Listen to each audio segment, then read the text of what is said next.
आज की इस क्लास में हम मुताला करेंगे बच्चों हमारी दरसी किताब गुलिस्तान अदब के हिस्सा नज़्म के सबक नंबर 17 का, जिसका उन्वान है शुआए उम्मीद। शुआए उम्मीद यानी उम्मीद की किरण। ये एक नज़्म है, तमसीली अंदाज में लिखी हुई नज़्म है, बहुत खूबसूरत अंदाज में। और इस नज़्म के शायर हैं डॉक्टर इकबाल। बहुत बड़ी शख्सियत है उर्दू अदब की, बहुत मशहूर और मकबूल हैं आप। तो सबक शुआए उम्मीद को मैंने 3 हिस्सों में तकसीम किया है। पहले हिस्से के अंदर हम डॉक्टर इकबाल का तारुफ हासिल करेंगे, तर्ज तहरीर की खुसूसियात, कलाम की खुसूसियात और आपकी ज़िंदगी के हवाले से हम मुख्तसर मालूमात हासिल करेंगे। दूसरा हिस्सा जो सबक का होगा उसमें हम सबक शुआए उम्मीद का मुताला करेंगे। शुआए उम्मीद के अंदर इकबाल क्या पैगाम देना चाहते हैं, क्या कह रहे हैं, वो हमें क्या मैसेज दे रहे हैं, उन चीज़ के बारे में बात करेंगे। और तीसरा हिस्सा जो इस सबक का आएगा उसके अंदर हम निसाबी किताब में दिए गए सवालातों की जवाबात हासिल करेंगे, मश्क करेंगे सवालों की। तो शुरू करते हैं हम पहला हिस्सा, जिसका उन्वान है डॉक्टर अल्लामा मोहम्मद इकबाल का तारुफ। बच्चों, मैंने आपको बताया अल्लामा इकबाल उर्दू अदब की बहुत बड़ी हस्ती है। आपने तराना हिंद ज़रूर सुना होगा। तराना हिंद, सारे जहां से अच्छा हिंदोस्तां हमारा, हम बुलबुले हैं इसकी ये गुलसितां हमारा। इसके साथ ही आपने बच्चे की दुआ जो आती है, लब पे आती है दुआ बन के तमन्ना मेरी, जिंदगी शम्मा की सूरत हो खुदाया मेरी, ज़रूर सुनी होगी। बच्चों, इस तरह की और भी कई मशहूर नज़में जो आपने कभी ना कभी अपनी ज़िंदगी में ज़रूर आपके सामने आई होंगी, पिछले दर्जों के अंदर आपके सामने आई होंगी, वो अल्लामा इकबाल ने लिखी हैं। बहुत मशहूर नज़में हैं, बहुत मकबूल नज़में हैं। अल्लामा इकबाल खुद ही की तरफ तवज्जो दिलाते हैं और लोगों को अपने आप से पहचान कराते हैं कि अपने आप को पहचानो कि तुम क्या हो, तुम क्या कर सकते हो, किस लिए इस दुनिया के अंदर तुम्हें भेजा गया है। तुम किसी और के भरोसे मत रहो, किसी और का इंतज़ार मत करो, किसी पैगंबर के आने का इंतज़ार मत करो। जो करना है तुम्हें करना है। अपने आप को पहचानो, अपनी फितरत को पहचानो और कामयाब बनने के लिए, खुद को भी कामयाब बनाने के लिए और अपनी कौम को भी कामयाब बनाने के लिए उठ जाओ, उठ खड़े हो जाओ। तो फ़लसफ़ा खुद ही आपने दिया था, अहम शख्सियत है उर्दू अदब की। तो हम इनका तारुफ हासिल करेंगे मुख्तसर। देखिए, देखते हैं। इकबाल की पैदाइश सियालकोट में हुई थी। कब हुई थी? 1877 में। जगह का नाम सियालकोट जो पाकिस्तान के अंदर है, और सन 1877 के अंदर आपकी पैदाइश हुई थी। उन्होंने मौलाना सैयद मीर हसन से अरबी और फ़ारसी पढ़ी और सियालकोट से ही इंट्रेंस का इम्तिहान आपने पास किया था। बाद में लाहौर से बीए और एमए की इम्तिहानात में कामयाबी हासिल की। ये हो गई आपकी शुरुआती तालीम कि आपने पहले तो अरबी घर पर ही पढ़ी उस्ताद से, और उसके बाद लाहौर के सियालकोट के स्कूल से ही इंटर पास किया, और फिर आगे बीए और एमए आपने लाहौर से किया। इन्हें शायरी का शौक लखपत से था। चंद गज़लों पर दाग दहलवी से इस्लाह ली। दाग दहलवी बुलबुल हिंद बहुत मशहूर शायर हैं। उनको आपने अपना उस्ताद मुकर्रर किया, उस्ताद बनाया, और उस्ताद बनाने के बाद उनसे अपनी शायरी की इस्लाह भी ली। शुरुआत में आपका रुझान गज़लों की तरफ था, गज़लें लिखी आपने, और उन गज़लों के अंदर दाग दहलवी की गज़लों के असरात भी नज़र आते हैं। लेकिन फिर बाद में आपका वहाँ से मन हट गया और गज़लें छोड़ के आपने अपने नज़्मों को ही मैदान बनाया। दाग की शायरी का रंग इकबाल की 2-4 इब्तदाई गज़लों में भी नुमाया है। जैसा मैंने आपको बताया कि ये गज़ल उस्ताद थे, दाग उस्ताद थे, गज़ल गोई के उस्ताद थे। तो जो इस्लाह करते थे, तो शुरुआत की जो इकबाल की गज़लें हैं उनके ऊपर भी दाग दहलवी का असर आया। दाग दहलवी का अंदाज इकबाल ने अखज़ किया। इकबाल ने 1905 में यूरोप का सफ़र किया, फिर यहाँ से मुकर्रर हो गए, अच्छे ओहदे पर फाइज हो गए, कॉलेज के अंदर पढ़ाने लग गए, मुअल्लिमी का पेशा इख्तियार कर लिया। लेकिन आपको अपनी पढ़ाई भी करनी थी, आगे की तालीमात भी हासिल करनी थी, तो इस वास्ते आप यूरोप चले गए। कब चले गए? 1905 के अंदर। 1905 में यूरोप चले गए। अब यूरोप में किस तरह से आपने तालीम हासिल की? पहले आप कैम्ब्रिज गए, फिर जर्मनी के हाइडलबर्ग यूनिवर्सिटी से ईरानी फ़लसफ़े में और तसव्वुफ़ पर डॉक्टरेट की डिग्री हासिल की। पीएचडी की आपने कहाँ से? जर्मनी के हाइडलबर्ग यूनिवर्सिटी से।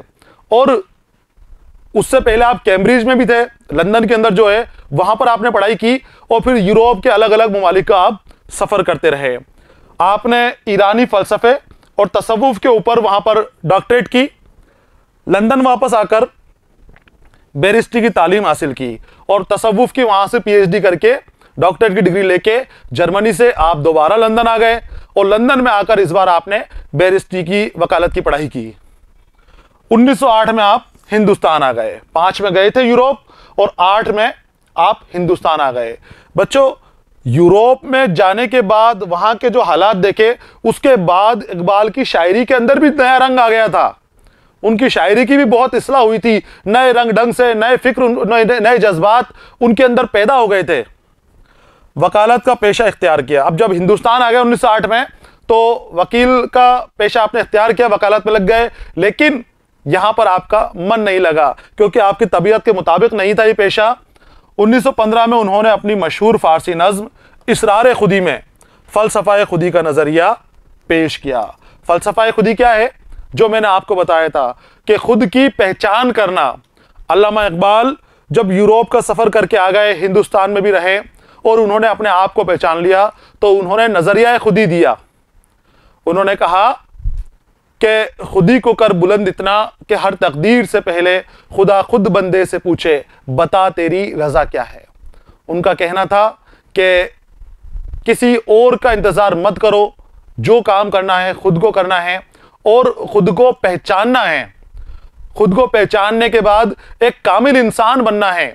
बच्चों, ये तसव्वुफ का बहुत बड़ा फलसफा है खुदी, जिसको इतने छोटे वक्त के अंदर समझाना बहुत मुश्किल है, लेकिन आपको मुख्तसरन ये समझ लेना है कि खुदी के माने ये हैं कि खुद को पहचानना, खुद को जान लेना कि हम क्या हैं, क्या करने के लिए हमें पैदा किया गया है, क्या हमारे इरादे होने चाहिए, क्या हमारा मकसद होना चाहिए, क्या हम अपने मकसद को पूरा कर पा रहे हैं, क्या हमें जिस इरादे से इस दुनिया के अंदर भेजा गया है, जिस काम के लिए हमें दुनिया में भेजा गया है, क्या हम वो कर पा रहे हैं पूरा, या हम जलीलो ख्वार तो नहीं हो रहे, या हम बदकार तो नहीं होते जा रहे, बुरे ऐबों में, बुरे काम में तो नहीं जा रहे।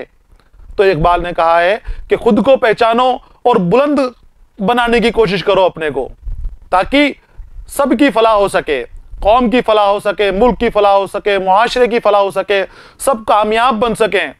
कैसे कामयाब बनेंगे? जब खुद को पहचानेंगे, अपने आप को पहचानेंगे। जो बदकारियों में लगे हुए लोग हैं वो अपने आप को पहचान लेंगे तो वो सीधे रास्ते के अंदर आ जाएंगे। जो बुरे कामों के अंदर लगे हुए लोग हैं वो खुद को पहचान लेंगे, वो सीधे रास्ते पर आ जाएंगे। जो जालिम मजलूमों पर जुल्म कर रहे हैं वो खुद को पहचान लेंगे, खुद की ताकत पहचान लेंगे कि उस ताकत का सही इस्तेमाल करने लग जाएंगे। अल्लामा इकबाल यही अपने फलसफे खुदी में कहते हैं। तो ये फलसफा खुदी आपने कब दिया? ये दिया आपने इसरार खुदी नज्म लिखी थी, फारसी नज्म थी, इसके अंदर फलसफा खुदी दिया और खुदी का नजरिया पेश किया। 1918 में रमूज़े बेखुदी की अशात की, ये आपकी किताब थी रमूज़े बेखुदी, इसकी आपने छपवाया इसको। अंग्रेजी हुकूमत ने उन्हें सर का खिताब दिया, उन्होंने अमली सियासत में भी हिस्सा लिया, सियासत के अंदर भी आपने हिस्सा लिया।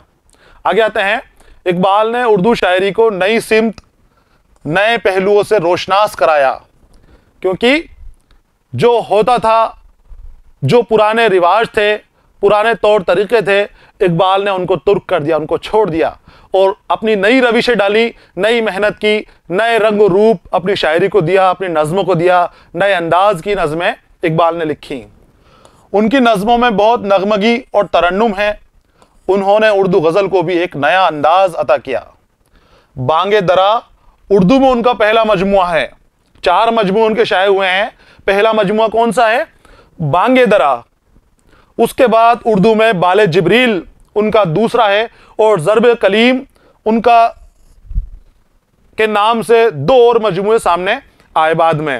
अरमगान हिजाज उनका चौथा मजमुआ है, जिसमें फ़ारसी और उर्दू दोनों ज़ुबानों का कलाम शामिल है। अरमगान हिजाज की ख़ास बात यह है कि फ़ारसी और उर्दू दोनों के कलाम हैं, लेकिन इसको उर्दू ही मजमुआ माना जाता है। तो 4 मजमुए उनके हो गए, जिनके नाम आपको याद रखने हैं, बांगे दरा, बाले जिब्रील, ज़र्ब कलीम और अरमगान हिजाज।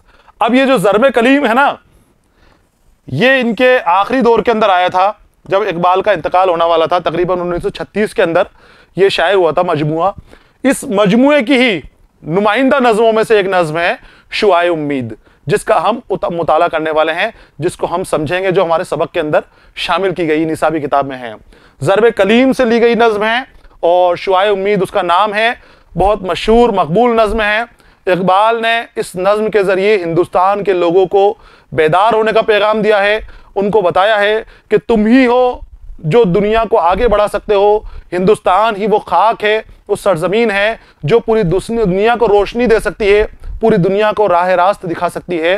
तो उठो, उन लोगों को दिखाओ कि तुम क्या हो, अपनी काबिलियत दिखाओ। शुआए उम्मीद के अंदर ये पैगाम अल्लामा इकबाल ने दिया है और बहुत अच्छी कामयाब नज़्म है। वो पूरा पैगाम जो देना चाहते थे वो उसको देने में भी कामयाब हो गए हैं। बच्चों, ये थी अल्लामा इकबाल की ज़िंदगी के हवाले से मुख्तसर मालूमात। ज़िंदगी के हवाले से भी हमने की और तर्ज तहरीर भी आपकी देखी कि किस तरह के वो कलाम, गज़ल, नज़में वगैरह लिखते हैं। इसी के साथ बच्चों ये हिस्सा यहाँ पर ख़त्म हो गया है। अगले हिस्से जो शुआए उम्मीद नज़्म होगी आपके सामने फिर हाजिर रहूँगा मैं। तब तक के लिए इजाज़त दीजिए। पढ़ते रहिए, खुश रहिए। अलविदा।